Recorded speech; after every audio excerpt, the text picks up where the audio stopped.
presentation, I'm going to start talking more about the different parts or more in detail about the different parts of Medicare. So let's start with Medicare Part A.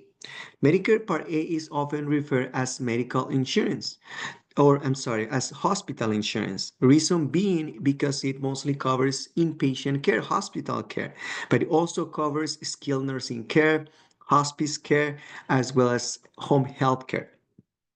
Some of you might be asking yourself if Medicare Part A as an apple has a cost. And the answer, it's not. It most likely doesn't. And the reason being is Medicare Part A is often referred as an earned benefit because we earn the right to be covered under Medicare Part A as an apple during our working years. So as long as we pay into the Medicare and Social Security taxes for at least 40 quarters or 10 years, we earn the right to be covered under Medicare Part A at no cost.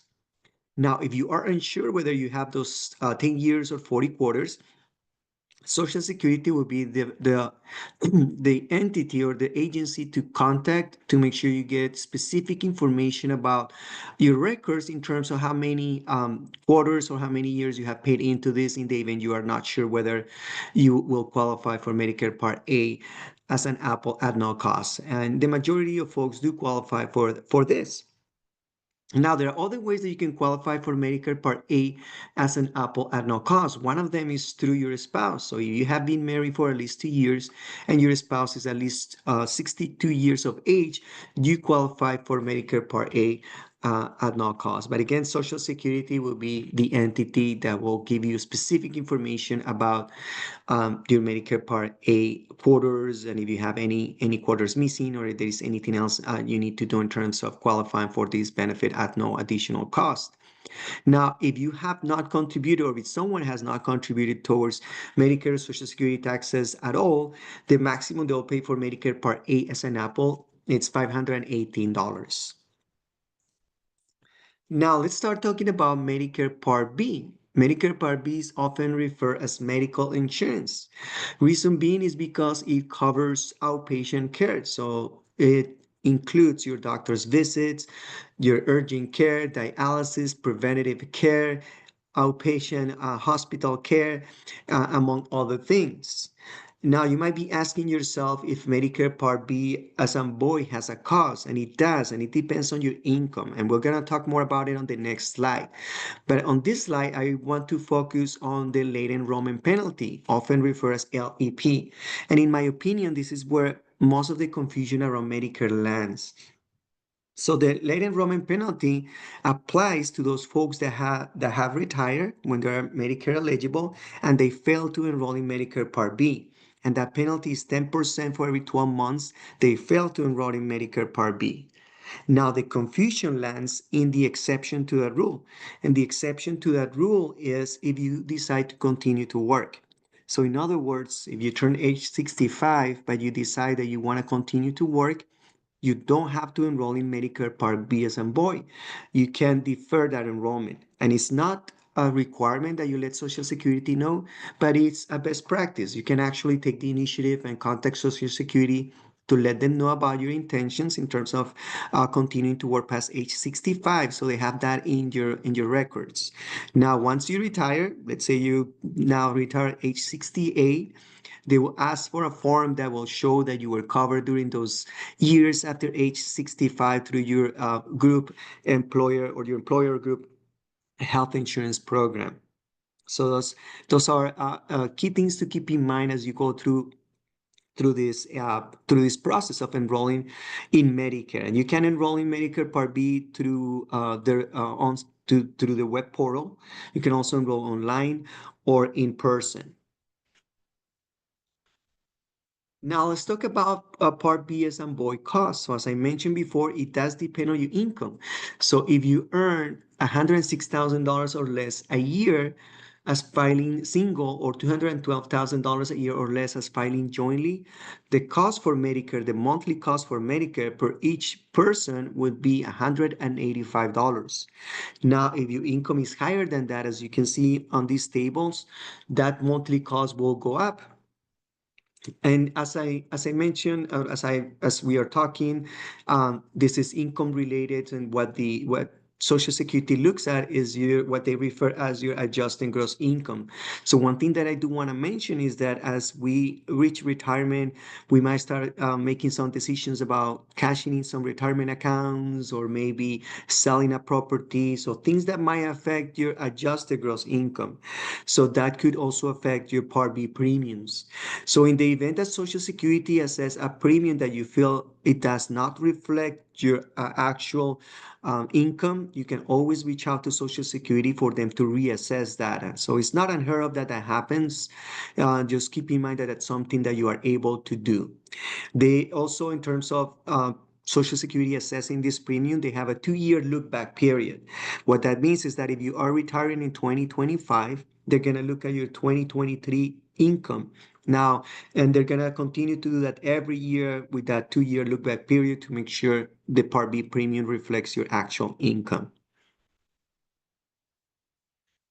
Now, let's start talking about the windows of opportunity that you have to enroll in Medicare, or those enrollment periods, as are also referred to. We're gonna start talking about the initial enrollment period. This is the time that you have to enroll in Medicare when you become first eligible. Perfect example is when you turn age 65. So that period is made out of 7 months. It starts 3 months prior to your birthday month, includes your birthday month, and goes all the way to 3 months after your birthday month. Of course, you want to make sure that your coverage starts when you expect it and when you need it. So if you enroll during the 3 months prior to your birthday month, the effective day will be the first day of your birthday month. Now, if you do it after that, the effective day will be the first of the following month. So truly the message here is to plan ahead, to make sure that you follow the steps. And again, as I mentioned before, that your coverage starts when you need it and when you expect it. And also keep in mind, as I did mention before too, you can enroll online, in person, or also by phone. Now, there are other windows of opportunity that you have to enroll. The other window of opportunity is the general enrollment period. This is the period that those folks that failed to enroll when they were first eligible will fall under. So it's someone, let's say, retires at age 65, they failed to enroll during that 7 month window, they will have to use that general enrollment period.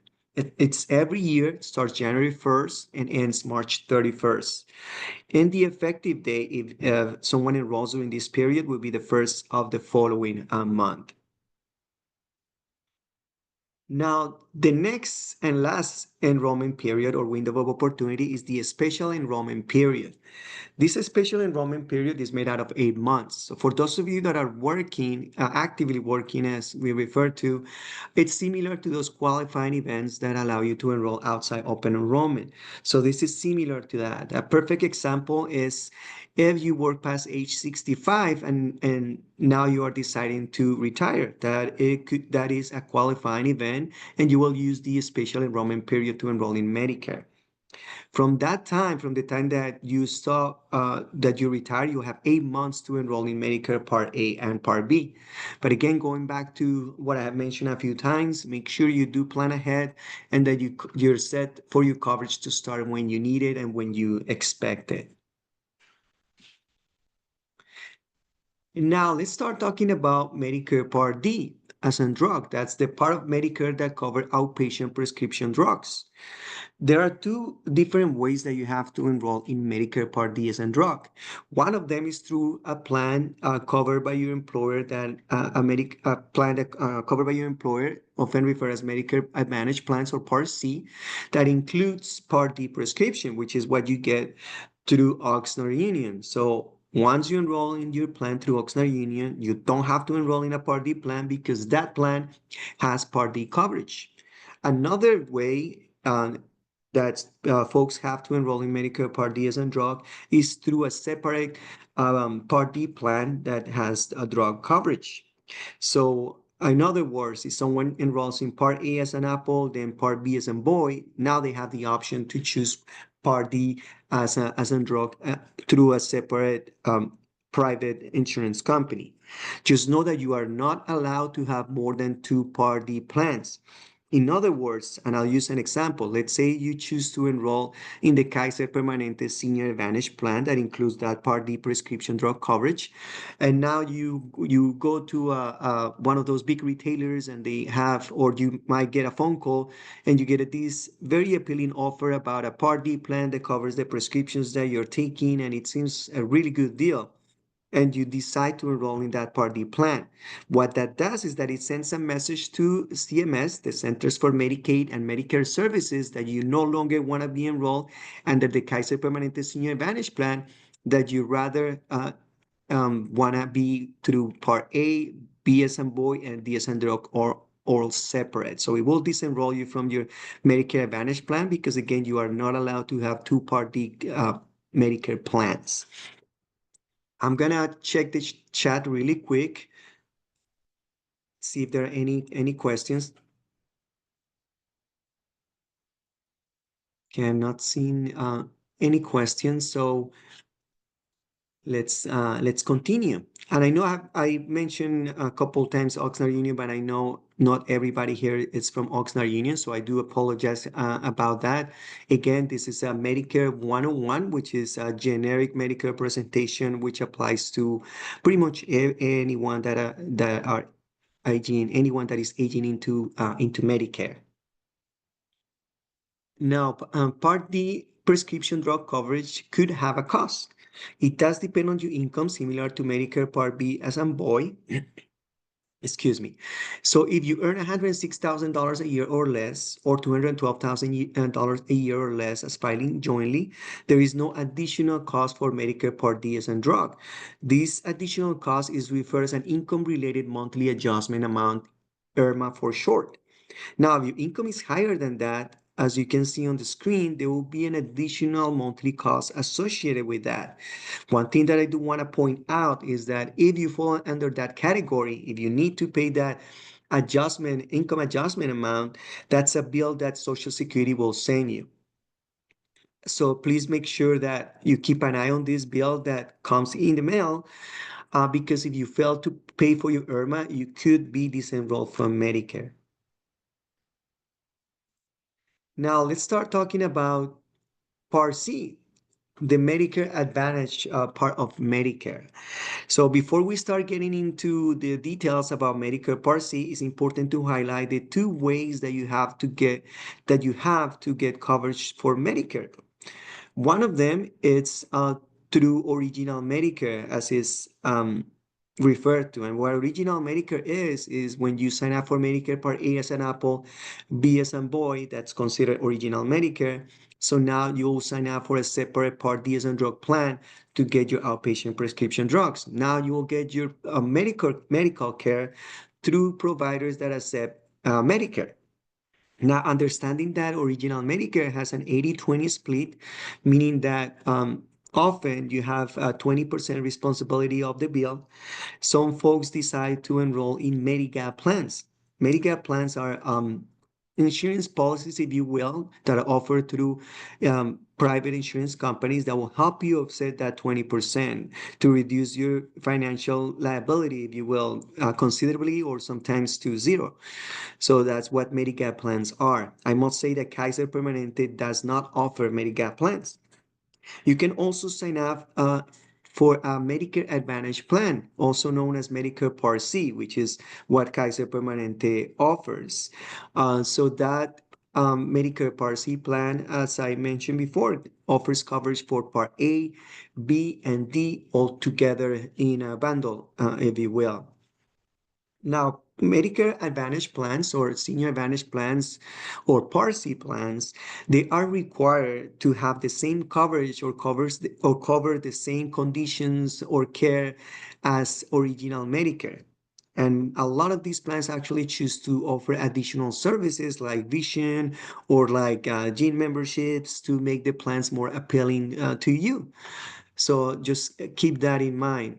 Some of these plans do have an additional cost, and these plans will have also co-payments, not so much that 80-20 split that original Medicare has, but they do have copayments for your doctor's visits, similar to the copayments that you're used to when you are actively working.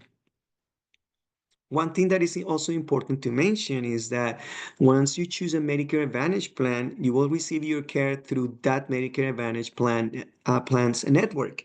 In other words, let's say you choose Kaiser Permanente, think of the Kaiser Permanente doctors, hospitals, and medical offices as the Kaiser Permanente network. Now, if you choose another provider, let's say you choose Anthem, Anthem will have doctors or hospitals that you're able to receive your care through, and some others that you will not have access to. So one thing that is also important to mention is that there is an exception to that, regardless of the plan that you choose, and it's in the event of emergency or urgent care. So if you have an emergency, whether it's in California, outside California, or outside the United States, you are able to get your care anywhere. It doesn't have to be a network provider. Now, the slide that you're seeing here is for awareness mainly, is the different types of Medicare Advantage plans that are out there in the market. So you have the health maintenance organization plans, the point of service plans, the preferred provider organization plans, and the last two are not very common, but there are still markets out there that offer them, which is the private fee-for-service plans as well as the medical savings account plans. And again, this is just mainly for awareness, so you know the different types of Medicare Advantage plans available in the market. Now, it's important also for us to let you know about any programs that you might have access to or that you might qualify for that could help you. One of them is the low income subsidy for Part D. This program is managed by Social Security, and Social Security will be the one deeming you eligible. And what it is that will help you pay for Part D coverage as well as reduce the cost of outpatient prescription drugs or maybe bringing down the cost to zero. It's income related, and again, it's Social Security, the ones that will deem you eligible for it.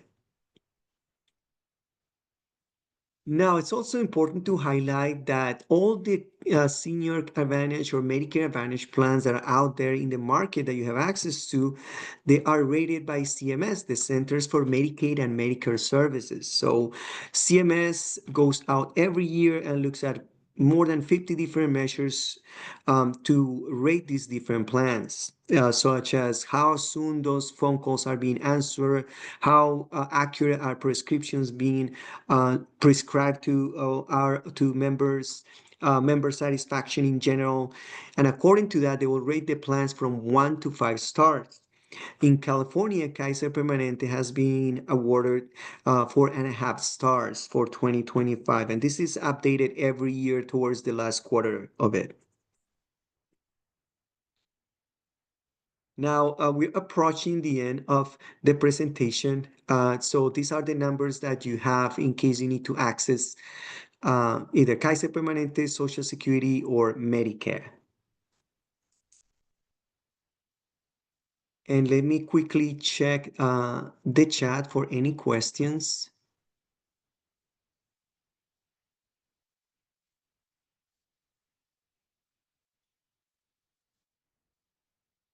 And if you have any questions, please feel free to raise your hand. I should be able to unmute you and so you can ask your question verbally if that's what you prefer. And thank you to those that let me know that you could hear me.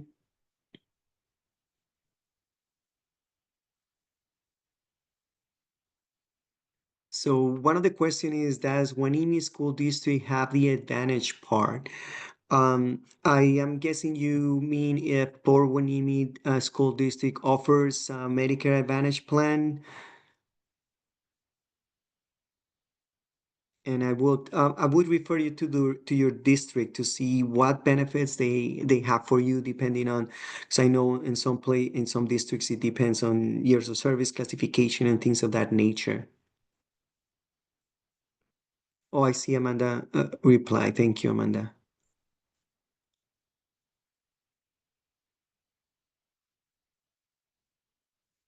And I will send this presentation to Amanda so it can be distributed. Another question is, I want to continue in Kaiser. What do I need to do? So I'm guessing you are a Kaiser Permanente member actively working, and you want to know what you need to do once you transition into Medicare. So truly, if your district offers group Medicare, they will provide you with a form that you will need to fill out, and then that will be sent to us for it to process. Just keep in mind that once the first you will need to sign up for Medicare Part A and Part B, then you will submit that application, and the effective day is the first of the following month. Also, if that's not the case, if the district doesn't offer group Medicare, you have the option to enroll in an individual plan also through Kaiser Permanente.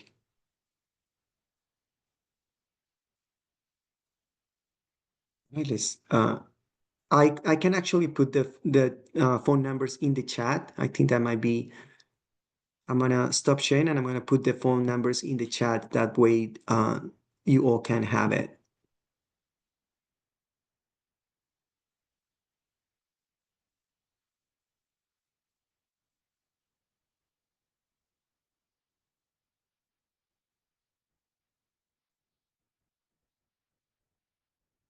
So I'm sharing the Kaiser Permanente number first. Then I'm going to share the Social Security number. And then lastly, I will share the Medicare number. That way you have them all of it in the chat, and might be easier for, I hope that way it's easier so you can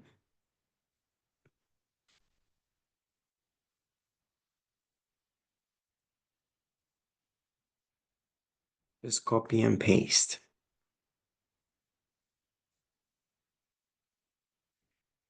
I see another question that says, does HSD offers the Kaiser Permanente Medicare? Not sure if you know, Amanda, but I would recommend you to reach out to the district and ask them if that's an option for you.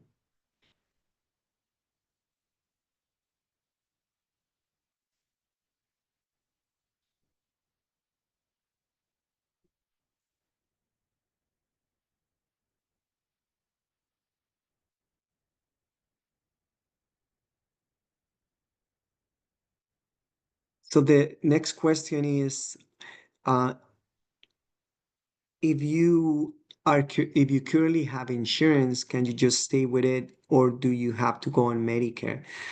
So if you are retiring, if you are retiring, then you will need to enroll in Medicare unless you have your medical coverage through a spouse. So that would be an exception that you wouldn't have to enroll in Medicare. So I know some folks decide to state cover and their spouse, for instance, and if that's the case, as long as it's what is referred as credible coverage, meaning that you have your medications covers the same as the Part D medications, and that Medicare requires, and your medical plan has the same coverage, or at least the minimum coverage that Medicare requires. You wouldn't have to enroll in Medicare. Otherwise, you will have to.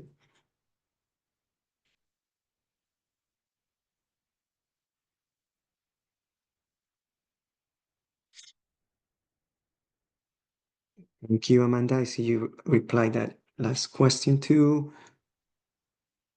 The next question is, would you send the presentation to Ventura Unified School District? Noted. We'll make sure that everyone, I'll coordinate with Amanda and make sure this presentation is made available.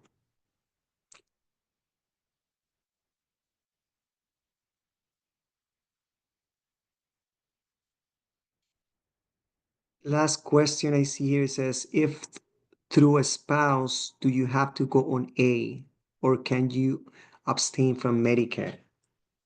Um, I'm guessing you mean if you are covered through your spouse, that it kind of goes back to the answer I just provided, that um, it depends on the plan that you are covered under. So if the plan that you cover under, they have the same the required coverage for prescriptions that Medicare has, as well as the coverage that Medicare requires for medical care, then you don't have to enroll in Medicare. Otherwise you would. Usually this um, coverage credibility is provided by employers, so you can ask them if the plan is has it's referred as credible coverage.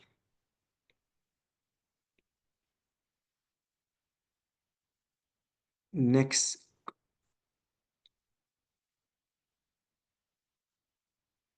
next question is, are the Advantage plans similar in price? Um, Thinking I understand your question, and there are different types of plans available. So plans will vary, by carrier, by co-payments, by area. So in all transparency, is a hard to answer question because it depends in multiple factors. But to give you a straight answer, they are not similar in price. Now, last question that I see in the chat, it says, if you opt to not go on Medicare as long as you have coverage, can you later get Medicare at any time your coverage ends? So if you are getting coverage or credible coverage somewhere else, you decide not to enroll in Medicare, and now you lose that coverage for whatever reason, you will fall under the special enrollment period. So yes, you are able to enroll in Medicare at that time. You have an 8-month period to enroll in Medicare Part A and Part B and decide how you want to get your Medicare services, which whether it's through original Medicare or whether it's through a Medicare Advantage plan.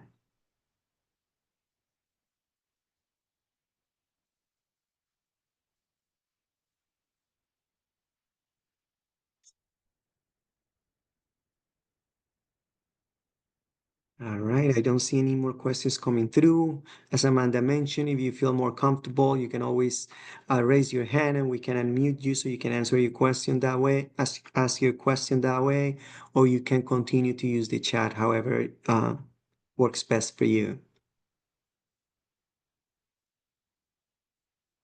And if you don't have any questions, feel free um, to disconnect. We are actually at the end of the presentation.